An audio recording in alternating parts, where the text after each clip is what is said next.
Oke, assalamualaikum warahmatullahi wabarakatuh. Berjumpa di mata kuliah Zoologi Vertebrata, pertemuan kedua dengan materi chordata. Oke, sebelum kita memasuki tentang kelas masing-masing di vertebrata, alangkah baiknya kita mempelajari dulu apa itu chordata, apa itu filum chordata, kemudian subfilumnya itu apa aja termasuk vertebrata, kita akan pelajari di materi kali ini. Oke, apa itu chordata? Chordata itu adalah kelompok hewan yang punya ciri-ciri yang mencolok, sehingga kita bisa klasifikasikan bahwa hewan di kelompok ini itu berbeda dengan kelompok yang lainnya. Apa ciri-ciri yang mencolok itu? Yang jelas yang pertama, dia memiliki chorda dorsalis atau notochorda. Kemudian yang kedua, hewan chordata ini punya bulu syaraf dorsal dan yang ketiga adalah celah insang. Ya, jadi gambarannya adalah hewan di kelompok filum chordata itu pasti punya 3 ciri spesifik yaitu notochord, bulu saraf dorsal, dan celah insang. Oke, kita bahas satu-satu. Notochord ya atau chorda dorsalis ini merupakan struktur penguat pertama bagi tubuh chordata itu sendiri. Jadi, wujudnya itu seperti batang fibroseluler yang membentuk seperti sumbu kerangka, ya. Kemudian notochord ini juga terdiri dari jaringan penunjang yang umumnya ini berasal pada dinding dorsal saluran pencernaan di embrio. Jadi pada saat embrio berkembang ya si notochord ini. Kemudian, eee, semua chordata itu pada umumnya punya notochord sepanjang hidupnya. Tapi ada beberapa, hewan apa namanya, chordata yang seperti anggota di tunicata yang punya notochord hanya ada di bagian ekor pada saat dia larva. Oke. Kemudian juga, di beberapa hewan spesies lainnya seperti pada, Cyclostomata, pada jenis ikan laset, itu notochordnya itu ada sepanjang dia hidup, gitu ya. Kemudian pada kelompok vertebrata ya, vertebrata itu adalah, subfilum yang ada di, chordata itu notochord akan berkembang menjadi kolumna vertebralis atau yang kita sebut sebagai tulang belakang. Oke, selanjutnya adalah bulu syaraf dorsal.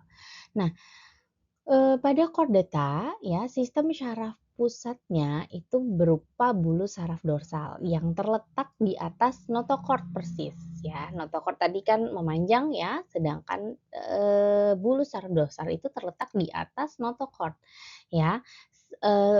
Strukturnya berongga mengikuti panjangnya notochord itu. Oke. Nah, struktur dari si bulu saraf dorsal ini itu berasal dari lapisan ektoderm pada saat fase embrio. Oke ya, jadi terjadi proses neuralisasi ya, yaitu adalah proses pelipatan ya lapisan yang menjadi lapisan ektoderm ya. Nantinya struktur notochord itu berasal dari lapisan ektoderm itu pada dari masa embrio. Oke. Nah, pada stadium embrio tingkat awal, bulu syaraf ini terletak pada sisi dorsal. Jadi pada awal, embrio ya, stadium embrio itu bulu saraf dorsal itu terletak, di bagian, dorsal tubuh. Nah, pada beberapa hewan contohnya ini di, tunicata ya atau di filum, Urochordata, ujung anteriornya ini akan membesar menjadi vesicula cerebralis. Nah, setelah larva mengalami metamorfosis, maka bulu syaraf ini akan mengalami degenerasi menjadi ganglion-ganglion, gitu ya. Ini pada, filum Urochordata atau pada, contohnya adalah tunicata ya, pada larvanya. Nah, sedangkan pada vertebrata atau semua vertebrata, bulu saraf dorsal ini akan mengalami penebalan dan menjadi atau berubah atau berdiferensiasi sebagai otak ya, mengalami penebalan dan pembesaran, di bagian anterior ya, jadi menjadi otak. Nah, pada anggota chordata yang jauh lebih tinggi, bulu syaraf ini akan dikelilingi yang namanya arcus neuralis vertebrae. Ya, sedangkan bagian otaknya sendiri itu akan dibungkus oleh lapisan otak yang kita sebut sebagai kranium. Oke, nah ini ya, ini adalah struktur umum dari chordata ya.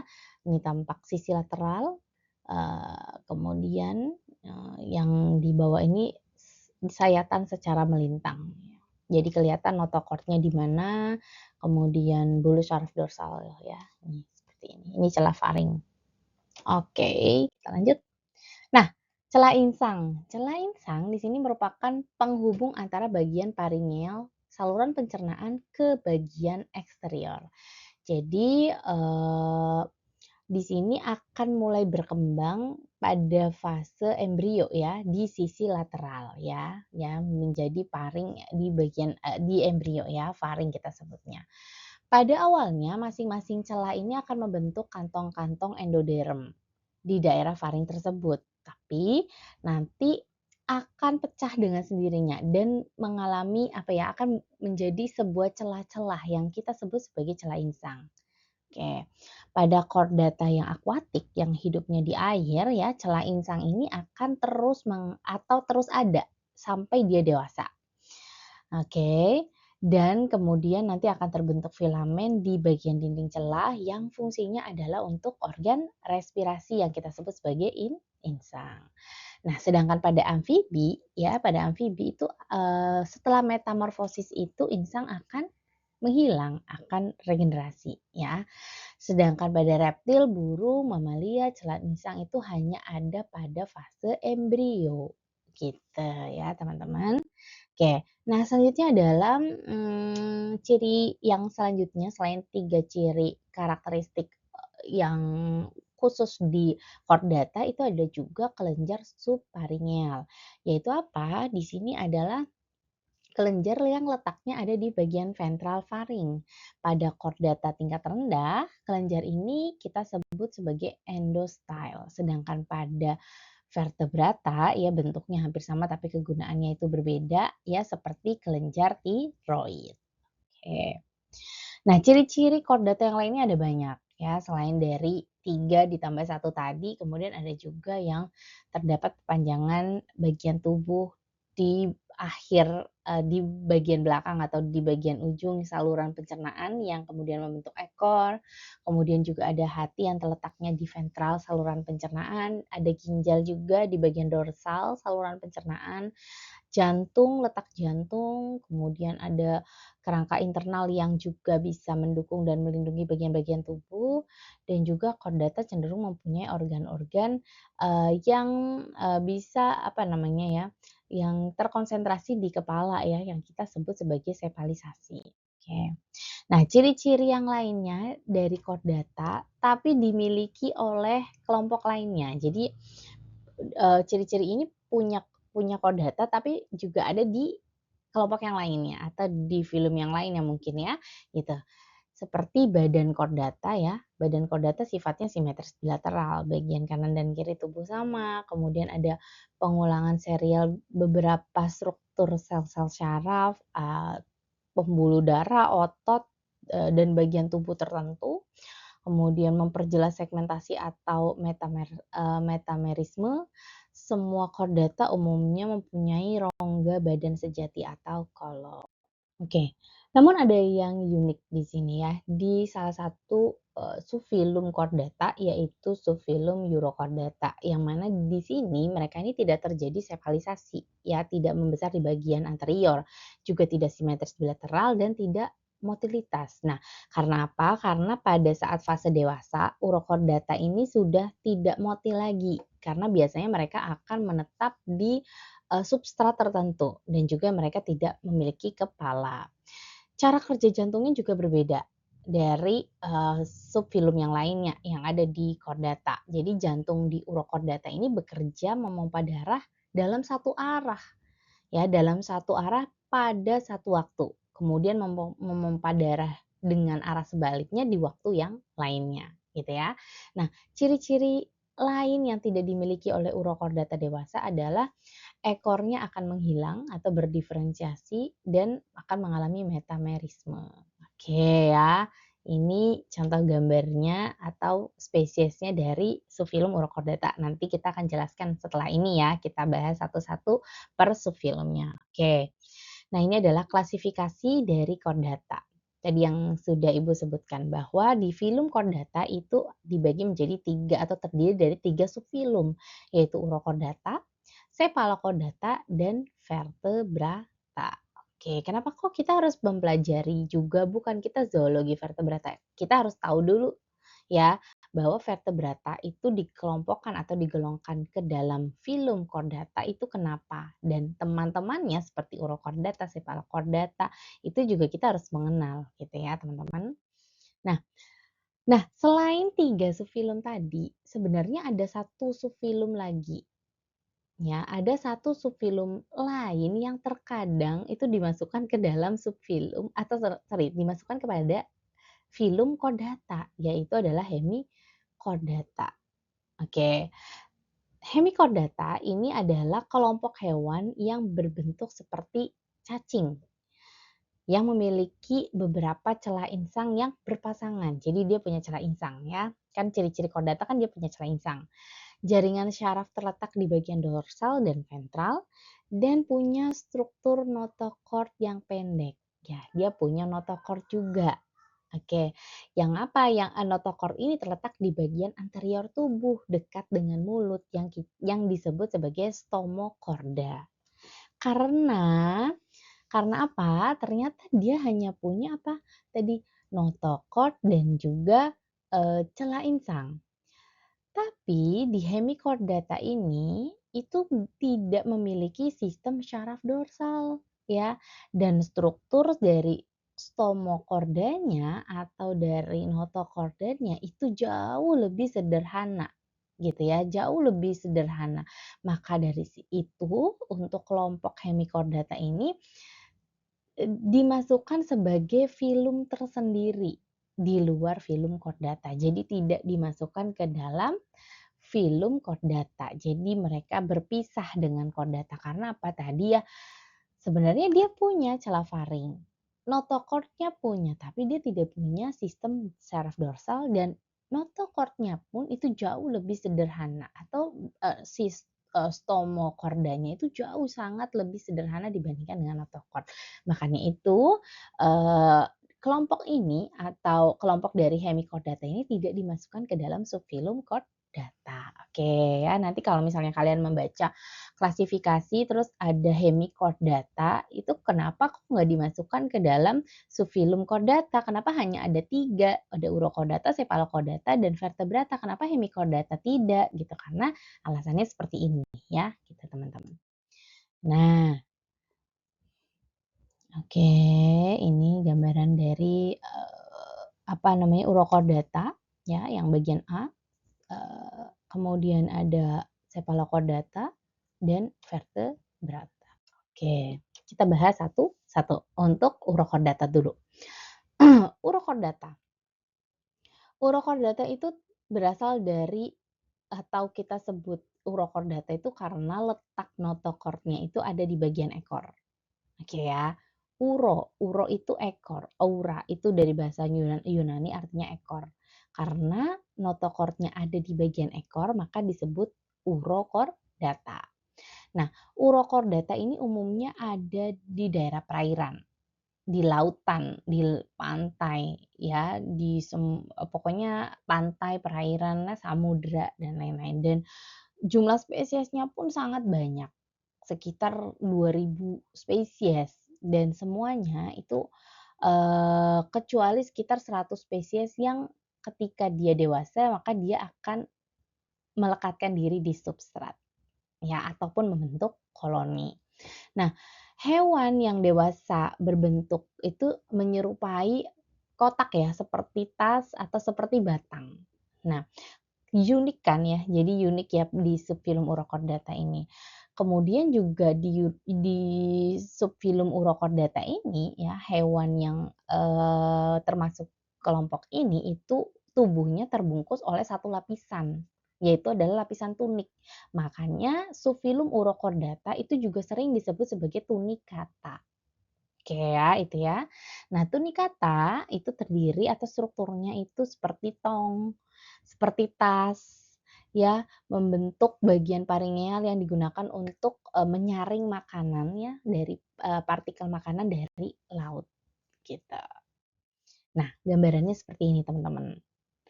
Ya, jadi selama ini yang kita lihat di lautan itu bukan tumbuhan yang melekat di substrat ya, seperti ini gambarnya ya. Jadi dia bentuknya kotak hampir seperti tas ya kita sebutnya ya. Jadi pada fase larva. Jadi di C ini ya, gambar C ini larva ya. Di larva, itu menyerupai berudu bentuknya ya, bentuknya. Jadi pada saat larva dia masih terlihat jelas notochordnya ya, lihat notochordnya ya. Kemudian bulu saraf dorsal ya, notochord ini bulu saraf dorsal yang memanjang sampai ke bagian sepal ya. Kemudian ada bagian ekor, celah faring, ada 6 ya. Faring with apa namanya, di sini ya ada celah faring, sorry ada celah faring di sini. Ini masih terlihat dia adalah kelompok dari filum chordata, oke.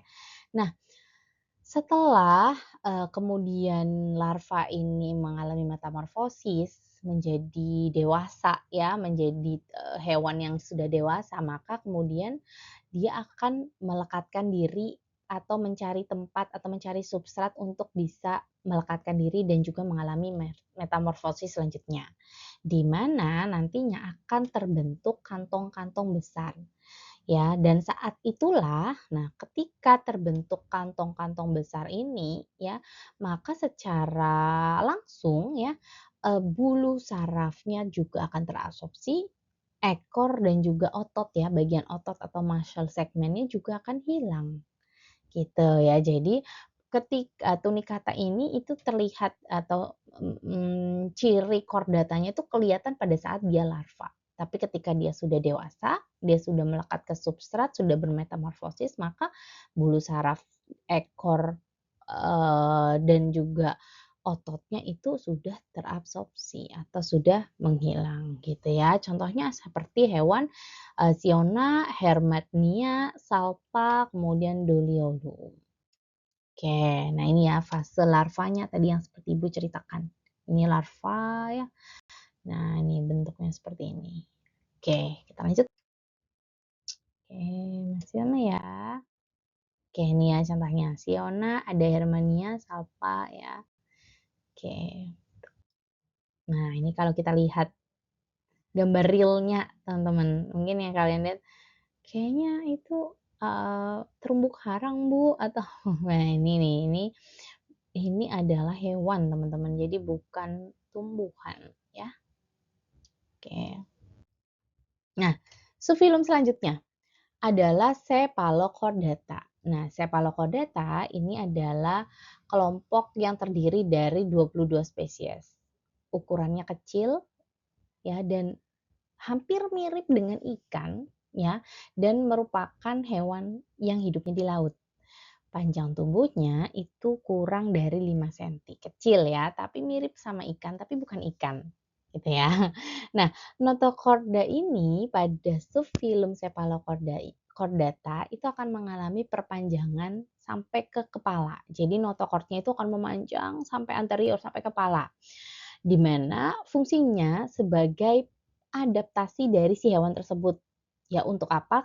Karena hewan ini itu hidupnya di laut tapi dia punya kemampuan atau punya kebiasaan ya, atau punya, adaptasi, menenggelamkan diri di pasir. Jadi bersembunyi di dalam pasir.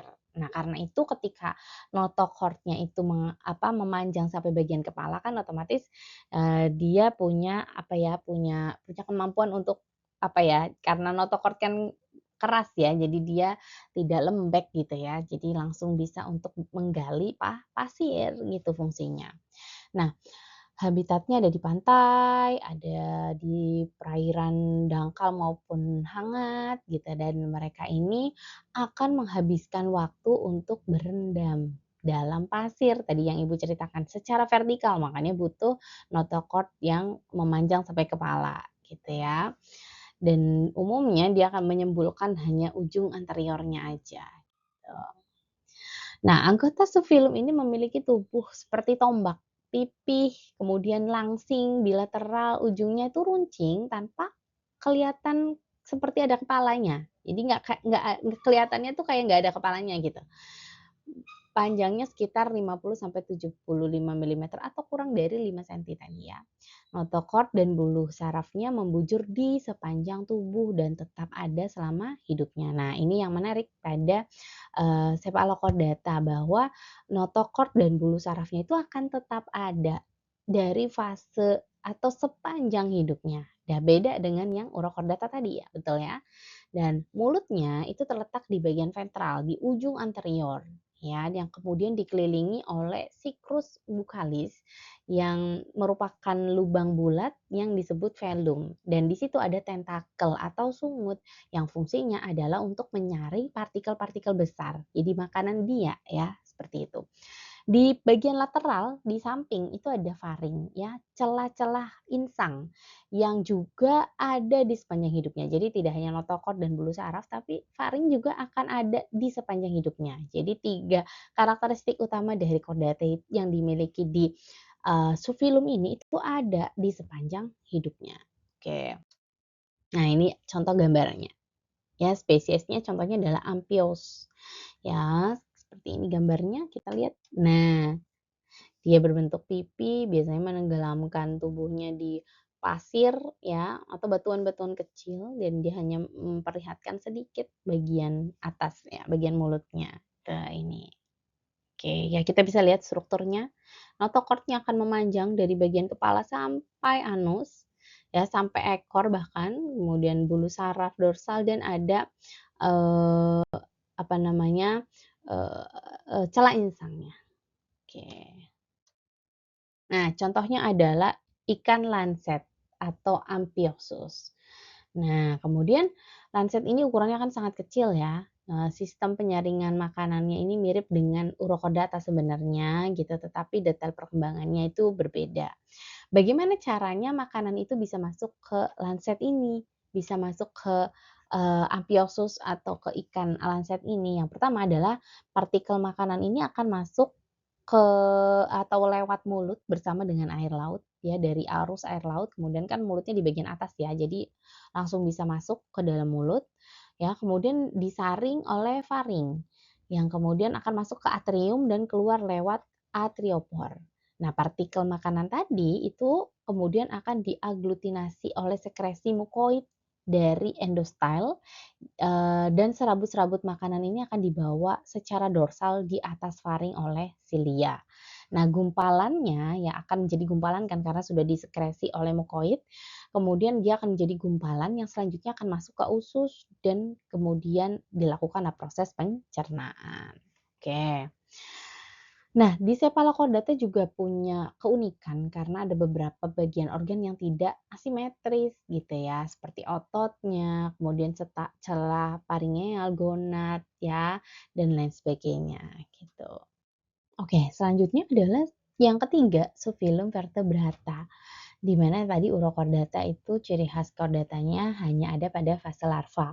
Kalau Cephalochordata itu ciri khas chordatanya itu ada di sepanjang hidupnya. Sedangkan pada vertebrata juga punya keunikan, di mana kalau yang kita kenal notochord di vertebrata itu pada fase atau periode embrional notochordnya itu akan berkembang menjadi kolumna vertebralis yang bertulang atau vertebrae. Makanya disebut sebagai vertebrata. Nah, beberapa jenis ikan vertebrae-nya ini bentuknya itu seperti tulang rawan. Tapi ternyata tidak semua hewan di subfilum vertebrata ini punya vertebrae. Contohnya adalah hagfish dan lamprey. Oke, nanti kita bahas. Ya, kenapa? Gitu ya. Ciri lainnya ya yang dimiliki oleh vertebrata itu adalah tubuh dibagi menjadi 3 bagian, yaitu sepal ya atau kepala, badan dan kauda atau ekor.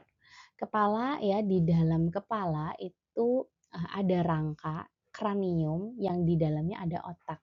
Nah, yang karena mempunyai kranium, vertebrata ini juga disebut sebagai kraniata. Oke, notochordnya itu memanjang sampai ke kranium ya. Jadi notochord itu akan memanjang sampai ke kranium. Kemudian pada vertebrata yang jauh lebih kompleks, notochordnya itu akan berkembang menjadi tulang rawan atau tulang sejati yang kemudian akan membentuk tulang belakang. Oke. Disebut hewan vertebrata karena mempunyai tulang belakang yang umumnya berruas-ruas atau vertebrae. Tubuh dilapisi oleh jaringan yang berlapis yaitu dermis dan di atasnya terdapat epidermis. Epidermis punya lapisan tanduk, bisa berupa sisik, bulu, rambut, dan lain sebagainya. Oke. Mempunyai rangka, memiliki tipe jaringan otot, punya saluran pencernaan yang komplit, peredaran darah yang komplit, ekskresi, terus sistem syaraf, endokrin, dan juga sistem di kelamin ya, di kelaminnya ini terpisah antara jantan dan betina umumnya. Ya, oke. Nah, klasifikasi sekarang kita masuk ke klasifikasi vertebrata. Berdasarkan ada tidaknya rahang, vertebrata ini terbagi menjadi dua kelompok, yaitu agnata, A itu artinya tidak, gnato itu artinya rahang. Jadi agnata itu adalah kelompok vertebrata yang tidak memiliki rahang. Sedangkan yang kedua, kelompok yang kedua adalah gnatostomata, yaitu adalah gnatos rahang, stoma adalah lubang, yaitu hewan yang ada di kelompok gnatostoma itu adalah hewan-hewan di kelompok vertebrata yang memiliki rahang. Oke ya, jadi di vertebrata ada dua kelompok, agnata dan gnatostoma. Agnata itu tidak berahang, gnatostoma itu berahang. Agnata yang kita bahas agnata dulu. Agnata itu yang tidak berahang, dia memiliki rangka dari tulang rawan. Punya lidah ya, walaupun dia tidak punya rahang, tapi dia punya lidah seperti parut dan dia punya chorda dorsalis di sepanjang hidupnya.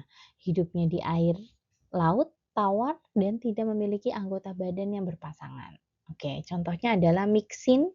Ya, miksin pemakan bangkai yang hidupnya di laut, di mana mulutnya itu dikelilingi oleh tentakel pendek karena dia memakan atau mencari mangsanya itu dengan menggunakan tentakel ya, dengan bantuan tentakel, yaitu bangkai-bangkai hewan-hewan laut ya.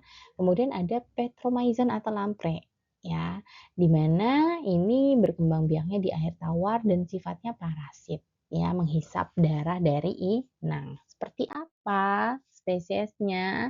Nah, yang tadi ya hagfish atau mixin, dia itu punya tentakel ya, tentakel yang fungsinya adalah untuk menghisap bangkai yang ada di laut atau mencari makanan ya, untuk makanan. Sedangkan petromyzon atau lamprey itu ciri khasnya adalah dia nggak punya rahang tapi bagian mulutnya itu punya gigi-gigi yang sangat kuat ya, di mana ini fungsinya adalah untuk menempel pada inang kemudian menghisap darah si inang tersebut.